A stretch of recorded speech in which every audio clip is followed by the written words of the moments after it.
All right, today we're going to be talking about the third sign of 7, and this is going to be in John 5, verses 1 through 17.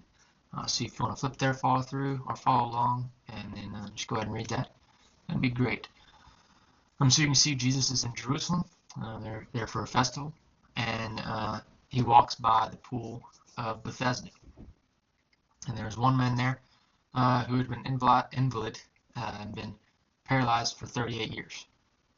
And Jesus asks if he wants to be healed. And he answers with, I have no one to put me in the pool when the water is stirred. And the belief surrounding the pool of Bethesda was that its waters had healing properties, and the first person to step into water after it was stirred was believed to be cured of their ailment. Now I want you to look for verses 3 through 5. If you notice there, it goes verse 1, 2, 3, and then skips to 5. And which is kind of interesting. John 5:4 is often omitted from modern Bible translations because the earliest and most reliable Greek manuscripts lack the verse. It is believed to be a later addition, possibly a scribal note, that was mistakenly copied in the main text of some later manuscripts. I don't know if you've got verse 4 in your text, but I don't have it in mine, and I thought that was interesting. Verse 4 does say, if it is in there, from time to time an angel of the Lord would come down and stir up the waters. The first one into the pool after each such disturbance would be cured of whatever disease they had. So this is why there were multitudes of people around this pool. And this is why the man was there, because it was believed to have healing properties. And so Jesus says, get up and walk. And immediately he gets up and walks away, and there's a crowd surrounding him. It's like, what just happened? That's crazy. And so Jesus leaves because there's a large crowd, and the Jews say, what are you doing? It's not lawful for you to pick up your bed. It's the Sabbath.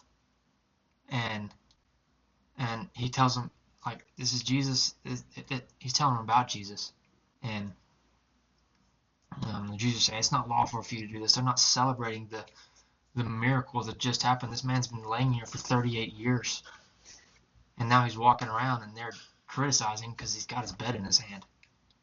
And afterward, after the crowd kind of leaves, Jesus finds him and says, sin no more. And the man spreads that news about Jesus.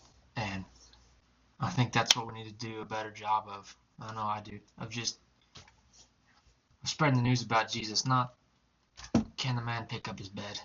I think we get caught up sometimes in the legality and the just the rules of all. It's not a rule. The Bible's not a rule book. It's a story. It's the greatest story ever told about a man named Jesus and what he did for us, and that he's God's son. He came to this earth. He lived, he died, and he rose, and he's coming back to get us. And we all need to know him because he created us. He formed us.